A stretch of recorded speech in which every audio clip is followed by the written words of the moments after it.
Let's talk cards. We'll hit on our weekly cash or crash. Is eBay in trouble? A new competitor is coming soon. And of course, we'll start with Disney Chrome. That product has been absolutely insane. He's Christian Rauh. I'm Zach Blackerby. This is Let's Talk Cards, powered by Auburn Cards. Christian, I forced you. I don't know if I forced you, but I sent you several. Every time I got into a break this week, I'm like, watch this. I got so-and-so.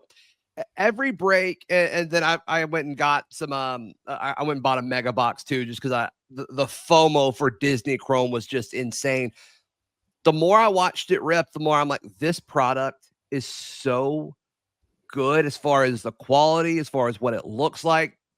And then you're looking at the resale value on singles, and it's like, okay, yeah, if it's numbered, people are paying for it. Goodness gracious.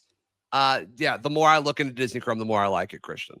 I love the fact that you said FOMO, because that's exactly how I feel about this as well. I didn't really have any care in the world about this. I was really questioning the fact of, is this going to push people out of the hobby because of how expensive the boxes and the hobby boxes are? Complete different, complete opposite. You look on Whatnot, you look on eBay, you look on social media for all the card top accounts, and it's all over the place with this Disney Chrome, and they're really good looking cards too. Looks Like, so good. I'm looking at Simba color matches. I'm looking at numbers cards. Like, even the cards up to like 150 or 299 are really impressive looking cards. I really like the Pocahontas 30th anniversary stuff. All that stuff looks really neat. And FOMO is definitely the right answer, because I went to GameStop and I grabbed myself some too. Did you? What did you get? Haven't opened it yet. I'm waiting. I got it this weekend. I'm waiting until the wife gets home on Monday. We're going to make it a new thing. That's the crazy part too, right? Like, my wife has never been part of the hobby, but I know she likes Disney. So I'm going to get this involved. So that's exactly what I'm hoping other hobby people do. And this might change the way people view the hobby with Disney stuff. All goes back to that good vibes and feelings I mentioned on Wednesday's show, where you think about the old stuff with the Skybox. It kind of brings back this new memories with this Disney thing. And it could be exciting stuff. And as you mentioned, the prices are insane. If I hit a numbered, if it's not one that I know my daughter's going to absolutely cherish forever, that's probably going up on the market very fast. Yeah. It seems like you get one numbered per mega is kind of what it seems like. And then you just kind of hope you get a case hit, but we'll see. Man, anything, it's just going for so much more than I thought. And some of it's character related, right? Like the princesses or Mickey or Minnie Mouse is going to go for more, but I'm just I'm blown away by just the refractors. Like, the refractor of anything's going for like $5. It's insane. What's your favorite thing you pulled? Because I know you've pulled a couple. The best thing I pull, I'm not a huge Disney guy, so but who's the kid from Winnie the Pooh? Christopher Robin. Christopher Robbins, right? Is that it? Yeah, I pulled him to 30. Is the best thing I've pulled. Wow. Yeah. And that's already running good, you said, on the market. Really already doing good. Yeah, no direct sales, but there's higher numbers for like buy it nows at like 120 or whatever. I'm like, hey, that's crazy. That's really insane. Wild. So I know, like, Mickey's are absolutely insane right now. Anytime I looked at Pick Your Breaks on Whatnot this past weekend, and I know they were all over the place. The baseball picked a bad time. Bowman picked a bad time to release, because there's hardly anybody looking at that stuff. Every time I looked on breaks, it was all Disney. It's like the most popular product of the year, and everybody's breaking Disney. Right? It's crazy. Yeah. I saw some where Mickey was going for 400 or more. I saw one where Disney, where the Mickey spot went for $3K. Insane. And he got paid. Wow. I'm guessing that was multiple hobbies. Yeah. It was like, I think it was 2 cases. Wow. No, they pulled a Mickey, the icons insert to 10. Oh, man. It's crazy. So we'll see when more of these come out, but I've seen there's redemption cards for Will Smith as Genie, and they didn't have him on the checklist. Tim Allen wasn't on the checklist, I think, or Tom Hanks. One of the two wasn't on the checklist, and he's in there as well. Interesting stuff. You're getting really big actors. I mean, also saw some interesting autographs too, like Elsa's autographing it. Are we getting an actual autograph? I want to know who's actually signing the Elsa card. Is it the Oh actor, yeah, or are the we just simile or whatever. yeah, Yeah, right? I mean, but yeah, overall, these cards are really nice looking for sure. yeah. I was in a break where the guy who had the Up movie, they got the trip. It was I think it was a triple. No, maybe just I think it was a triple auto of like the old guy, the kid, and the dog to 10. I'm like, man, that's crazy. That's a super cool card. So Here's Disney another cool Chrome. thing about here's a cool thing I saw about the base too. I didn't mean to cut you off, but No, go ahead. some of the base cards, people are taking them to the theme parks and getting the characters that are like dressed up as them, signing the cards on the base cards. That's pretty fun. You're not gonna be able to That's get those cool. authenticated, but still a pretty cool little thing for the hobby and for Disney fanatics, because there are some craziest ones out there for sure. Some Yeah. sickos when it comes to Disney. Yeah, we saw that early on, like with Lorcana cards, and so yeah, I think it makes even more sense for these. So that's cool. That's cool. eBay. eBay was in the news because one of their this article from Collect describes him as a power seller. Which what a title! What a Yeah. title! Power seller Rick Probstein leaves eBay to create own platform. So Probstein, this article is written by Darren Ravel, but 21 years on eBay, sold over 6 million items, or almost 6 million items, for a total of $925 million in sales. He said, "Hey, I've had enough. eBay fees are too high." And so he's building his own auction platform. It's called Snipe. And the gist of it, I guess, is two major things based off of the article on Collect. One is lower fees. He's saying like 5% for most items, and there's a threshold where it drops to 3%. 3% for an item over $1,000. eBay's is 13.25% up to 7,000 or up to 7,500. So big difference there. The other one is you can buy a lot of stuff and Snipe will keep your items there for 30 days. And then you can put all of your stuff in one box and then it will be shipped to you, which I like that. There's nothing I hate paying for more than shipping. Yeah. And so especially if they're going to do card stuff, like I hate paying $4 in shipping for an $8 card that I win on eBay. And so if I could do that for a month and then get them all shipped at once and save on that, that's I think that could potentially be a big deal. But are they going to get the traffic is my biggest question. But I like the idea. Yeah, I mean, when you're always talking about barriers to entry and you're talking about new companies trying to hop in with these big master companies like eBay, you always have to wonder if that traffic's there. It's all enticing though. Everything that he is putting out on the table, if it's marketed well, people are going to go over there. You talk about the commission fees being lower, people have the opportunity to make more money themselves, more money in their pockets if the traffic is there and there's enough buyers for them to go over. You mentioned these sellers fees, insane. I love the fact about that shipping idea too, because when I'm looking for singles, I hate going on sites like eBay or sites like whatnot and I see one card and I'm hesitant maybe to buy that card because it might be, even if it's like a lower card, it might be like a $20 card, but it's $4 or $5 shipping. It's like, well, that becomes a $25 card. It's a completely different story when you are trying to do that. And he's trying to take this out. I've also read, and I don't know if this is confirmed because it was just a social media post by a respectable guy in the hobby, but it wasn't in this article. But it sounds like he's going to be pushing towards the live auction thing as well, maybe also competing with the whatnot and the Fanatics live and things like that. And he said he's going to really push the chat inside the auctions as well.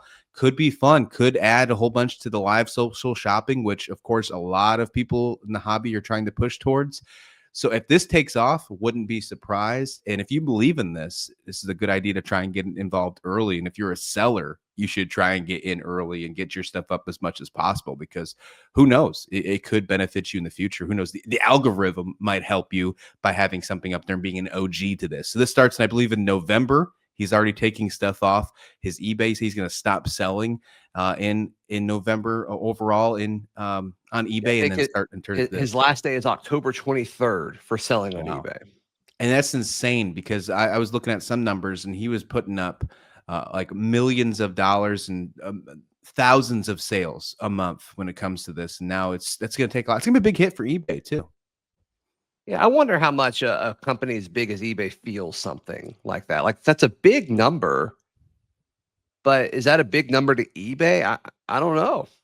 I don't know. I would assume that PSA still really runs the table on eBay stuff, but like how much is that actually one company and then third party like cosigners too, right? So I wonder exactly who takes the cake on that one. Yeah, we'll see if eBay says anything about it. But Highly doubt we'll get a statement from them because they immediately will become competition. So I highly doubt it, but it'll be yeah, really why intriguing would to they? see. Yeah, Right. Yeah, you don't want to give them any smoke or energy, but it'll be really exciting to see how well the first, say, 3 months works for this because you're going to see hopefully some sort of surge. But after the 3 months, will it level off or will it actually get some traction? right, right. And are those comps readily available by like Card Ladder and Alt? You know, these apps that people use at shows to quickly, count comps because there's already some discussion where like if there's 5 sales in the last week or so and one of them is Fanatics, for instance, that one's going to be lower than the other eBay ones. And I bet that would be the same thing with Snipe, is if Snipe is there, you got to think it's going to be a lower sale than eBay. Yeah. I'm just guessing. And I so was I am curious to wondering. see how that like creeps into comp conversation.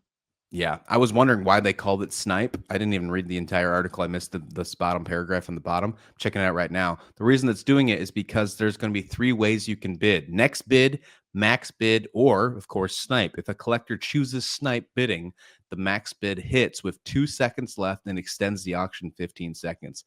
That could be some fun stuff. That could be some really fun things, even if you're just watching it. That's going to add that whole social impact into it. I can see this being really I could see this taking off, Zach, if you get the traction for sure. I think he's on the right Yeah. track. Yeah. And there's been talk about eBay adding extended bidding. They put out like a statement on that, and other, hobby places kind of reported that that was coming. I have not seen that yet. But if you add extended bidding, it's good for everyone except for the person who buys the card.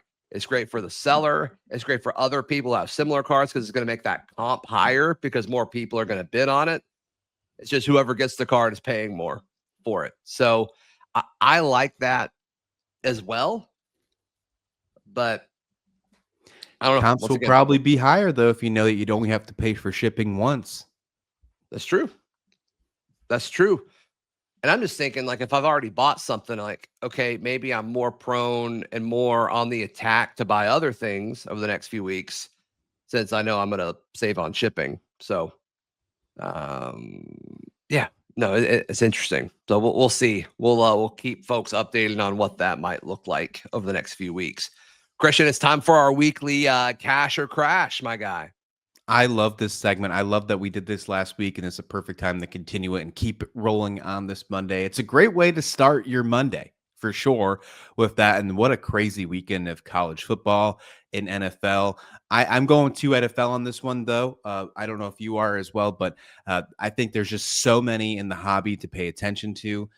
Mine aren't the best when it comes to cards because there are some very limited on the cards, but I think the hype on both sides is going to be there. I'll start this week. I'm going to go with my cash, and I think he's finally arrived, Zach. My cash is Ashton Jeanty. Now, he had his first touchdown against New England to open up the season, but on this game on Sunday against the Chicago Bears, he scored not once, not twice, but 3 times. Had a rushing touchdown and 2 receiving touchdowns, went over 150 in total yards. And the guy that everybody thought wouldn't translate from college football, who was a Heisman hopeful, to the NFL, it's finally starting to show off. The Raiders are finally starting to find out how to utilize him. I love it. So Ashton Jeanty being my cash on this one. And I think we're going to see a lot more from him. So when the cards start building up, when we start seeing more volume from Ashton Genty, it's a perfect time to buy for him.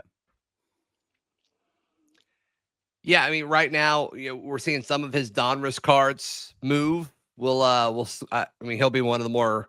He'll probably be the most expensive non-quarterback rookie when it's all said and done. And there's still speculation on when exactly Prism's going to come out and all of that. But yeah, no, I think that's a great one. He finally got it going for the Raiders. I love it. All right, who is your cash? Let's back and forth here. Yeah, sure.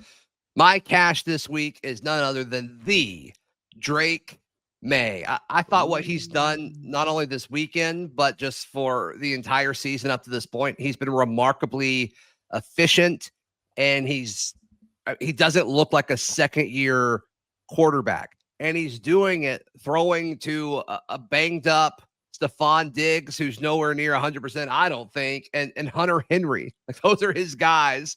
And he's making Kayshon Boutte look like a legit number 2 in the NFL. And hey, maybe he'll turn into that.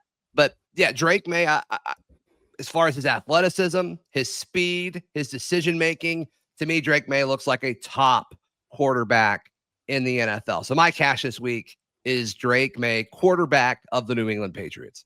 I love it. And as a Bills fan, I probably shouldn't say that out loud, but I said this to you last night. I low-key like to see when the Patriots do well. But what I mean by do well, the definition of that, the definition of do well is second place and only second place in the AFC East. But I like when New England's got a good quarterback. I want to see Drake May succeed. And I think we're finally starting to see that. Imagine if he had weapons. They said that a lot about a guy like Josh Allen for the beginning of his career. Maybe they'll finally do that to him in New England. Yeah, and ironically, they got him Stephon Diggs just so long ago.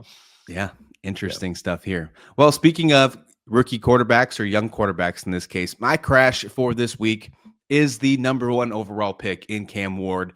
And I don't even know if I want to go to his performance to say it's the crash, but everything around him, his coaching staff, his management. I think this team is failing him like most number 1 overall draft picks do, losing 26-0 to an already struggling Houston Texans team. If you remember last week, my crash was CJ Stroud. Well, they won 26-0 against Cam Ward. Cam Ward only went 10 for 26 for 108 yards and 1 interception. There was this talk about Cam Ward being able to play hero ball. Well, you can't play hero ball when you're down by more than 3 scores. I hate this for him because I think he's a great quarterback. And if you believe in the hype, maybe you can buy low on him. But until he gets the right coaching, the right management under his system, and because he's not going anywhere, he's going to be hopefully the savior for Tennessee.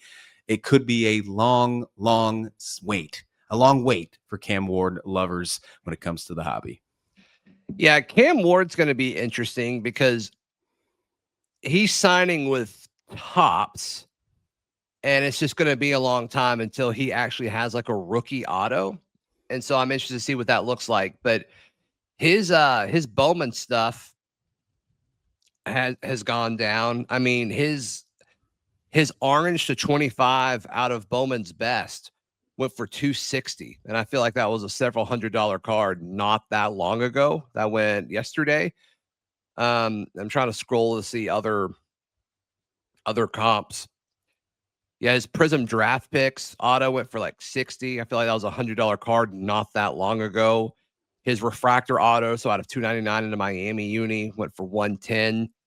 I mean, I was selling his base Washington State stuff for that not that long ago. So yeah, it's definitely gone down for sure. And for Cam Ward, there's definitely going to be a waiting game. If you're a Cam Ward investor or planning to invest in Cam Ward once more of his Titan stuff comes out, that's going to be something where you're not only banking on Cam Ward putting it all together, which I think more people have faith in, but you're also putting faith in the Tennessee Titans to put pieces around them. And to me, that's the bet that I'm not super confident in. Yeah, absolutely. I'm with you 100%. Who's your crash? Can it be any worse than Cam Ward this week? I don't think so. I don't think it's worse, but my crash this week is Bryce Young. A week after, I think Bryce Young investors and collectors took a, sigh of relief because they blitzed the Atlanta Falcons. They got blitzed by the New England Patriots, and Bryce, other than throwing to Tet McMillan, like there wasn't a whole lot he could do. But I think Bryce Young is a crash because there are so many people that are so heavily invested in Bryce Young. But here's the thing. I think this is bad, not because of Bryce Young. I think Bryce Young can develop into a solid quarterback. I really do. I think the Panthers are a prime spot to have a very early pick in this year's NFL draft. And this year's NFL draft has so many quarterbacks. Yeah. And I don't know. I don't know what the Panthers will plan to do with that. Will they trade it to help build Bryce Young, or will they say, we can go get somebody else? We can start this whole process over, which I don't think is the right move for a franchise, but I do think it's something that the Carolina Panthers would do. So I think there's already questions about Bryce Young's market because he plays for Carolina, a franchise like we were just talking about with the Titans, where I'm kind of questioning, can they build around their future star, potential future star, or will they just say, hey, we could start over with somebody else? I think there's risk there. So Bryce Young this week is my crash, not only because of him, but just his situation is not great, in my opinion, both in the short term and the long term. It's a bad day to be a number 1 overall draft pick on Let's Talk Cards. 2023 first round pick, Bryce Young, and last year's in Cam Ward. Caleb Williams, you're safe, though. You won your football game. You did good. Hey, one last thing before we head out here. The MLB playoffs are starting on Tuesday, so what a perfect time to throw this little nugget I found on the interwebs. There was a record sale of a Randy Johnson 1/1, the big unit. No, and that's not a card of him throwing a baseball at a bird, killing it live in a pitch. That's not the card that's sold, but a 1/1 trading card sold for $44,400. It's an new all-time record sale for any Randy Johnson card. It's a 1999 Metal Universe Gem Masters 1/1. Pretty exciting stuff. And the baseball playoffs start on Tuesday. Is there a star that's on a team that might be a little underrated in your mind that would be a buy right now? If the Cal Raleigh market is still low, which I don't think it is, then he's definitely the guy. But that's the guy that pops right off the top of my head, but that's just because I want the Mariners to win the whole thing. Sure. The Brewers probably have a couple, though. I think the Brewers probably, if Jackson Churio's still low, if there's a couple other youngsters on the Brewers, that's probably who I would lean towards to dig into. Yeah. And then I saw that the Reds kind of snuck in. The Reds snuck in too. Yeah. So Ellie De La Cruz, maybe. Yeah, there's a lot of people holding on to some Ellie that maybe bought at the wrong time. So curious to see how that could impact his market. Yeah, going to be really exciting stuff. We'll see what happens. The Reds have the Dodgers to start off the series. Talking about the Mariners, they have a bye. They don't play till Saturday. What I like about some of these teams that are playing on the bye, not playing till Saturday, because they have 5 days off. That's longer than the actual All-Star break, which was 4.